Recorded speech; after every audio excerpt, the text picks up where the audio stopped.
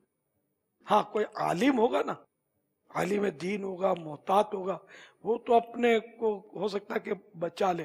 عام آدمی جس کو کچھ مسائل پتہ بھی نہیں ہوتے, دین کی معلومات ہے نہیں, نہ وہاں کوئی ذریعہ ہے, وہاں کوئی مسئلہ اگر درپیش بھی آئے اور جا کے پوچھے کس کو کہ جو رہنمائی ملے. تو اس لیے پھر وہاں رہنا تو رسک ہے, ہر ایک کے لیے رسک ہے. یہ دو ٹوک بات ہے. اس کا حل میرے پاس تو نہیں ہے کہ وہاں رہ کر آدمی اپنے آپ کو کیسے بچائے گا. دنیا کے بہت سارے ممالک ہیں جس میں رہنا جو ہے نا, یہ اگر اپنی آخرت کی بہتری چاہتا ہے تو وہاں اس کے اسباب بہت کم ہیں جتنے اسباب ہمارے اپنے وطن عزیز میں. الحمدللہ یہاں مدنی ماحول ہے, اللہ کی رحمت ہے, کرم ہے اللہ کا. مسجدوں کی کثرت ہے, مدرسوں کی کثرت ہے. جس طرح یہ بابا کہہ رہے ہیں انیس بھائی, اب لاکھوں لوگ جو وہاں ہیں ان کو ہم کیسے یہاں موو کریں, فیملی کو کیسے موو کریں, تو کوئی تو حل دینا چاہیے. میں نے جو میرے ذہن میں ہے وہ عرض کیا. باقی وہاں تھوڑا بہت تو دعوت اسلامی کا مدنی کام ہے, تو ان سے مطلب رجوع کر کے کچھ نہ کچھ. یعنی اگر ایک شخص کہتا ہے کہ میں واپس نہیں آ سکتا جی, اور میں وہاں رہنا بھی ہے اور مجھے بچنا بھی ہے, تو کیا ہم اسے یہ مدنی مشورہ دے سکتے ہیں؟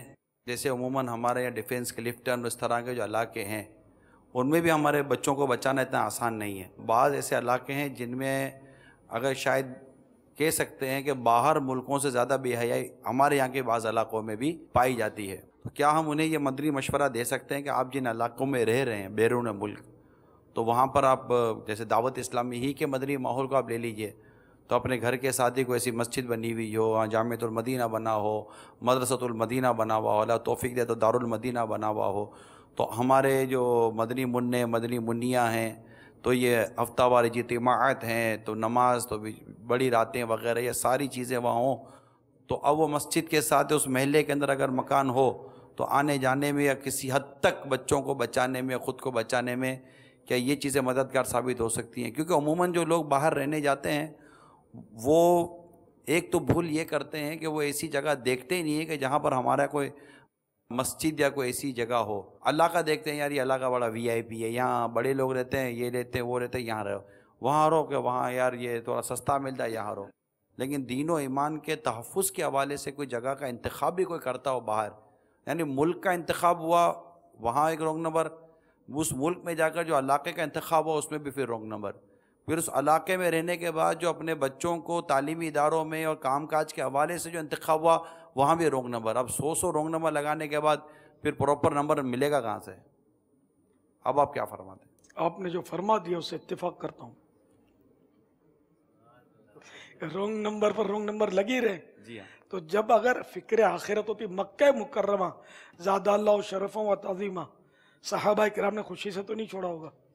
جی بابا, ٹھیک ہے نا, کہ وہاں اپنے دین و ایمان کو بچانے کے لیے, جانے بچانے کے لیے ان حضرات نے ہجرت فرمائی ہے نا. اپنا وطن مکہ مکرمہ تو ان کا وطن تھا. سرکار صلی اللہ تعالی علیہ وآلہ وسلم کا بھی مولد ہے, یعنی کہ جائے ولادت ہے, لیکن اس کو 53 سال کی مکی زندگی ہے, چھوڑا اسلام کی سربلندی کے لیے. تو ہم مطلب یعنی کہ اگر اب غیر مسلموں کے اندر رہ کر, اور پھر اپنے پاس علم نہیں ہے نا, مشکل یہ بھی ہے. چلو علم ہوتا اور بندہ بچا کر رہتا ہے تو بھی چلو کچھ بولے, لیکن نہ علم ہے نہ وہاں کوئی ماحول بھی نہیں نا. وہ آپ نے ماشاءاللہ مسجد بھی ہو, مدرسۃ المدینہ, جامعۃ المدینہ, سارا باب المدینہ کے بھی اس علاقے کا نقشہ کھینچا کہ جو ہے مدینہ مدینہ. یہ وہاں تو بنتے بنے گا ایسا ماحول, اللہ وہ دن کرے گا بنے. ہند میں ہو سکتا ہے کہیں کہیں ہو اس طرح کا مسلمانوں کے علاقوں میں. ایک طبقہ ہے جن سے ہماری بھی ملاقاتیں عموماً بار ہوئی ہیں.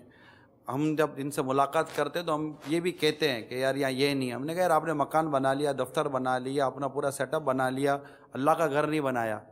اگر یہاں آپ 2-4 لوگ مل کر کوشش کرتے تو ایک اللہ کی ایک جگہ لے کر باہر مسجد بنانا یا جائے نماز بنانا اتنا مشکل کام بہت سارے ملکوں میں نہیں ہے. ہم نے چلتے پھرتے کتنے علاقوں کے اندر یہ ترکیبیں بنتی چلی گئیں, اور یہ ہو سکتا ہے, لیکن یہ کہ وہاں جا کر دیکھا ہے 50-50 100 اسلامی بھائی بعد ہوگا جمع ہو جاتے ہیں, کہتے ہیں یار ہمارے یہاں کچھ ہے نہیں. تو ہوگا تو مطلب کوئی ادھر تھوڑی کہ اپنے کو ادھر باب المدینہ میں ایک چیز پڑی ہوئی ہے اور مطلب کہ اس کو لیا اور لگیج کرایا, وہاں جا کر دے کر آ گیا یورپ کے اندر, یہ لو میں باب المدینہ سے لایا ہوں ذرا رکھ دو. یہ وہاں بنانا پڑے گا, وہاں کچھ کوششیں کرنی پڑے گی. یہاں بھی سب مل جل کر کرتے ہیں تو کچھ نہ کچھ چیز بنی جاتی ہے. تو باہر بھی اتنے عاشقان رسول و مسلمان رہتے ہیں, ہم ان کے دین و ایمان کے تحفظ کے لیے اور اپنے گھر والوں کے تحفظ کے لیے اگر ہم اس طرح کی چیزیں بنانے کا ذہن بنائیں, دعوت اسلامی موجود ہے, آپ کو آگے آنا پڑے گا. ہم بنا سکتے ہیں, مطلب بنا سکتے ہیں, آپ کو امام پرووائڈ کر سکتے ہیں, وہاں کچھ مدنی ماحول دے سکتے ہیں, لیکن آباد کرنے کے لیے تو پھر آپ ہی کو آنا پڑے گا, جگہ دیکھنے کے لیے یہ سب کچھ کرنا پڑے گا. تو اگر یہ کریں گے تو میں امید کرتا ہوں اللہ نے چاہا تو کچھ نہ کچھ بچے کی صورت بنے گی. ورنہ بہتر اور انسب اور مناسب طریقہ تو وہی ہے جو امیر سنت نے شروع میں فرما دیا کہ ہم کیچڑ کے قریب بھی چلیں گے تو چھینٹے اڑنے کا اندیشہ ہے. تو آئی وہاں جائیں جہاں کیچڑ کا اندیشہ نہ ہو. ورنہ کیچڑ میں چل کر بھی اگر خود کو بھی اگر آلود ہونے سے بچا بھی لے, اگر سلیپ نہ بھی ہوئے, تب بھی کیچڑ میں چلنے سے چھینٹوں سے بچنا جو ہے نا, یہ فن کہاں سے لائیں گے کہ چھینٹوں سے بھی بچ جائیں. صلو علی الحبیب. بہت خوشی کا موقع ہے, کاروباری حضرات کو آپ نے مدعو کیا اور آپ کی زیارت کا ہمیں موقع ملا اور ڈائریکٹلی آپ سے ملاقات کا شرف حاصل ہوا. میرا ایک سوال ہے حضرت صاحب کہ فی زمانہ یہاں کاروباری لوگ بھی ہیں کہ ڈپازٹ کے معاملے میں کہ کسی نے اگر کوئی سودا بیچا ہے, مثال ہے 10 لاکھ کا, اور کسی نے 1 لاکھ 10% ڈپازٹ دے دی, اس کے بعد کوئی ریزن کی وجہ سے وہ فیل ہو جاتا ہے ڈیلیوری اٹھانے میں, تو شرعاً جو سنا ہے کہ جائز نہیں ہے ڈپازٹ, مطلب فورفٹ نہیں کر سکتے. لیکن دوسری صورت یہ ہو جاتی ہے کہ اگر مارکیٹ ڈاؤن ہو جاتی ہے, اگر 10 لاکھ کا سودا بیچا, اس نے 1 لاکھ روپے دیا ڈپازٹ, اور مارکیٹ اگر 7 لاکھ 8 لاکھ ہو گئی, تو وہ کہتا ہے آپ میری ڈپازٹ فورفٹ بھلے کر لیں, میں سودا نہیں اٹھا پاؤں گا. تو بیکاز آف دیٹ ریزن, مطلب اس وجہ سے وہ ہے سودا نہیں اٹھا پا رہا ہے, اس صورت میں اس کی ڈپازٹ فورفٹ کرنی چاہیے یا نہیں کرنی چاہیے؟ ایکچوئل حقیقت نہیں پتہ ہوتا ہے کہ وہ مجبور ہے نہیں اٹھا سکتا ہے یا مارکیٹ کی ڈاؤن ہونے کی وجہ سے. تو اس پر شرعی ذرا روشنی ڈال کر بتائیے. دونوں صورتوں میں ڈپازٹ ضبط تو نہیں کر سکتا, لوٹانی ہی پڑے گی. اچھا, دوسرا ایک جو کنڈیشن ہوتی ہے کہ آپ کی ڈپازٹ فورفٹ ہو جائے گی, وہ ایگریمنٹ میں لکھا ہوتا ہے, اس صورت میں کیا ڈپازٹ وہ فورفٹ کرنے کا اس کو رائٹ مل جاتا ہے؟ بہت ساری شرطیں غلط ہوتی ہیں. اچھا, تو وہ غلط ہی رہتی ہیں. اب دونوں طے کر لیں کہ ہم جوا کھیلتے ہیں, لکھ لیا, پر دیکھو جو ہارے گا اس کو پیسے دینے پڑیں گے. تو اب چونکہ لکھ لیا اس لیے جائز ہو جائے گا, ایسا تو نہیں ہے. شریعت نے منع کر دیا, خلاص. پہلے ایک وقت تھا کہ قاضی ہوتا تھے, اور جب اس طرح کا کوئی تجارت میں کاروباری لوگوں میں اگر کوئی ڈسپیوٹ ہو جاتا تھا تو وہ قاضی کے پاس جاتے تھے, اور قاضی اس وقت دونوں کی سنتے تھے, اور قاضی پھر فیصلہ کرتے تھے اور اس کو اس کا حق دلانے کی کوشش ہوتی تھی. اب فی الحال تو ایسا ہو نہیں رہا ہے. اس میں یہ میرا آپ سب کو مدنی مشورہ ہے کہ اگر آپ کا کوئی ایسا کیس ہو جائے تو کوشش یہ کیجئے کہ آپ اور پارٹی جو بھی جو دو فریق ہیں وہ دارالفتہ اہل سنت چلے جائیں, اور یہ پاکستان کے مختلف شہروں میں ہیں. دارالفتہ اہل سنت پہنچ جائیں, دارالفتہ اہل سنت میں جا کے وہ اپنا کیس ڈسکس کر لیں کہ ہمارا ایک کیس ہے, انہوں نے مجھے 10 لاکھ کا یہ آرڈر دیا, 1 لاکھ روپے ایڈوانس دیا, 2 لاکھ کا میں مال بنا چکا تھا.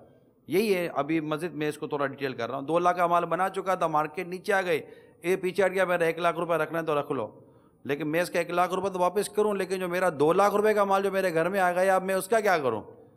تو آپ کو انشاءاللہ تعالی وہاں پر مفتی صاحب جو بیٹھے ہوں گے نا, وہ آپ کو اس کا حل نکال کے دیں گے کہ اس میں آپ کو کیا رکھنا ہے, اور جس نے آپ کو سودا کیا تھا اس کو اٹھانا کیا ہے. تو یہ فیصلے جو ہے نا عموماً مفتیان کرام کہ پہلے قاضی یہ وقت کرتے تھے, اب وہ دور ہے نہیں ایسا. الحمدللہ ہمارے ایک مدنی چینل پر سلسلہ بھی آتا ہے احکام تجارت, جس میں مفتی صاحب ہوتے ہیں اور وہ اس حوالے سے جوابات ارشاد فرماتے ہیں. اور بہت اچھی بات نگران شورا نے فرمائی کہ مزید تفصیل جب آپ دارالفتہ سے لیں گے تو شریعت دونوں کے حقوق جو ہے اس کا تحفظ کرتی ہے. کوئی آپ کو ٹوکن دے کر بھاگ جائے اس کی بھی شرعاً اجازت نہیں ہے, اور آپ کسی کا ٹوکن لے کر رکھ لیں اس کی بھی اجازت نہیں ہے, لیکن اس کے طریقہ کار وضع ہیں. تو آپ انشاءاللہ مزید جب دارالفتہ سے رابطہ کر لیں گے تو اللہ نے چاہے اس کی اور مزید تفصیلات آپ کو مل جائیں گی. اب اس میں تھوڑا کنفیوز نہ ہو کہ یار ابھی مفتی صاحب کے پاس جانا، اب آپ دیکھیے کہ آپ کا پارٹی نے آپ کو آرڈر دیا، آپ کی LC کھلی، مال تیار نہیں ہو رہا ہے، آپ ایک ای میل کرتے ہیں، پھر اس کا ای میل کا جواب آتا ہے، امینڈمنٹ منگاتے ہیں، پھر امینڈمنٹ کا جواب آتا ہے، پھر آپ 10 قسم کی کورسپونڈنس کرتے ہیں، پھر جا کر آپ کا بائر سیٹ ہوتا ہے، پھر QC سے تھوڑا ترکیب بناتے ہیں، فلاں سے ترکیب بناتے ہیں، کوئی 10 قسم کے آپ پروسیجر کرتے ہیں، تب جا کر آپ کی ایک شپمنٹ ہوتی ہے۔ جب آپ کو کوئی پرابلم آتی ہے تو اسموتھلی تو ایک شپمنٹ بھی نہیں ہوتی۔ تو اس طرح کے اگر کوئی ڈسپیوٹ آتے ہیں تو جس طرح آپ اپنے دیگر چیزوں میں پورا پروسیجر کرتے ہیں، ای میلز کا آپ کا تبادلہ ہوتا ہے، آپ کی بہت ساری کورسپونڈنس ہوتی ہے، آپ کی کمیونیکیشن ہوتی ہے، باہر سے بات کرتے ہیں، بیچ میں جو لوگ ہوتے ہیں ان سے بات کرتے ہیں، تب جا کر آپ کی ایک ڈیل فائنل ہوتی ہے۔ اسی طرح جب کوئی آپ کو لگے کہ کوئی شرعی مسئلہ آ گیا ہے تو کوئی نہیں، جسٹ چند قدموں کے فاصلے پر اگر میں کہوں، یعنی تھوڑی دیر کا فاصلہ ہوتا ہے، چلے جائیں، ٹیلی فون کر لیں اور کہ مفتی صاحب یہ مسئلہ ہو گیا، مجھے بتائیے کیا حل ہے۔ یعنی مرنے سے پہلے پتہ چل جائے کہ ہم نے پیمنٹ واپس کرنی ہے، مرنے کے بعد پتہ چلا نا کہ ہم کو پیمنٹ واپس کرنی تھی تو پھر بچے بھی واپس نہیں کریں گے، اگر خواب میں آ کر ہم نے بول بھی دیا تو بچے بھی بولیں گے نہیں ابا جان خواب میں آ کر، خواب حجت نہیں ہے لیکن میں صرف آپ کو خوشطبعی کے طور پہ کہہ رہا ہوں، پھر پیمنٹ کون واپس کرے گا؟ تو جس کا حق ہے نا وہ مرنے سے پہلے ہم کو دے ہی دینا، یہی ہمارے حق میں بہتر ہے۔ واللہ تعالی اعلم ورسولہ اعلم عز وجل وصلی اللہ تعالی علیہ وآلہ وسلم۔ صلو علی الحبیب صلی اللہ تعالی علیہ۔ ایک پرچی بابا کسی نے بھی بھیجی ہے، اگر کوئی تاجر علم دین سیکھنے کا شوق رکھتا ہے تو وہ اپنی مصروفیت کو ملحوظ رکھتے ہوئے کیسے علم دین سیکھے؟ چند خاص کتابیں اور مدنی مشورہ عنایت کر دیں، شکریہ۔ ویسے علم دین حاصل کرنے کے لیے تو وقت نکالنا چاہیے، مصروفیت ٹھیک ہے، دنیاوی مصروفیات تو ہر ایک کو ہوتی ہے، وقت نکالا جائے۔ اور اس میں اپنے باب المدینہ والوں کے لیے تو اور بھی آسانی ہے، دعوت اسلامی نے اس کام کو اور سہل کر دیا۔ جہاں جہاں دعوت اسلامی کے سنتوں پر اجتماع ہوتے ہیں ان میں شرکت اگر ہو جائے کرے جمعرات کو تو اس سے بھی علم دین حاصل ہوگا۔ پھر ہفتے کو مدنی مذاکرہ، باب المدینہ والے تو فیضان مدینہ میں اگر تشریف لائیں تو ایک مدنی ماحول ملے گا اور اس سے یکسوئی بھی ملے گی۔ گھر پہ ورنہ مدنی چینل پر دیکھیں، مگر مدنی چینل پر ظاہر ہے کہ وہ یکسوئی نہیں ملتی، کبھی بچہ آگے لپٹ جائے گا، کبھی بچوں کی امی آواز دے گی، آپس میں گفتگو ہو رہی ہے تو کبھی ایرر آ رہے ہیں اسکرین پہ، تو کبھی نو سگنل کا بورڈ چڑھ جاتا ہے، طرح طرح کی رکاوٹیں آتی ہیں، اور بجلی بھی ہمارے فیل ہو جاتی ہے۔ تو خیر، تو اس طرح اگر آپ ریگولر اجتماعات میں اور مدنی مذاکرات میں شرکت فرمائیں گے، علم دین آپ کو حاصل ہوگا انشاءاللہ عز و جل۔ مدنی قافلوں میں سفر فرمائیں گے ہر مہینے کم از کم 3 دن، تو اس طرح بھی ڈھیروں آپ کو سنتیں سیکھنے کو ملیں گی انشاءاللہ، اور باطنی اصلاح کا بھی سامان ہوگا۔ اب مزید کتابوں میں ایک تو وہ باطنی بیماریوں کی معلومات، یہ کتاب چھوٹی سی ہے، مکتبۃ المدینہ نے شائع کی ہے، یہ اتنی موٹی نہیں ہے، یہ تو آپ پڑھ ہی لیں۔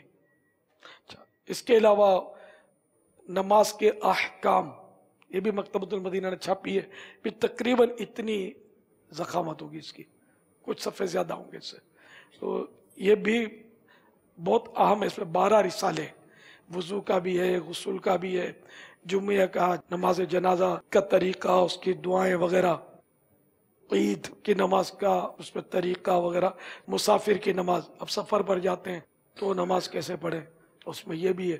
قضا نمازیں کیسے کریں، قضا عمری ہے اس کو کیسے ادا کریں، تو اس میں یہ طریقے لکھے ہیں۔ پھر نماز کا پروپر طریقہ جو ہے وہ بھی اس میں دیا ہوا ہے، تو بہت ہی اہم ترین کتاب ہے نماز کے احکام، اس کو حاصل کر لیجئے۔ دوسرے وہ پردے کے بارے میں سوال جواب، وہ بھی اتنی ہی ہوگی تقریباً، تو یہ بھی بہت پیاری کتاب ہے۔ یہ بازار دیکھنے سے لگے گا اسلامی بہنوں کے لیے، لیکن اسلامی بہنوں اور اسلامی بھائیوں دونوں کے لیے یہ کتاب نہایت مفید ہے۔ نام بھلے اس کا یہی ہے، پردے کے بارے میں سوال جواب، لیکن ضمناً اس میں بہت سارے احکامات دیے ہوئے، اب پڑھیں گے تو پھر پتہ چلے گا کہ اس میں کیا کیا ہے۔ نیز بہت سارے رسالے مکتبۃ المدینہ کے چھوٹے چھوٹے شائع ہوتے ہیں، 16 پیج کے، 12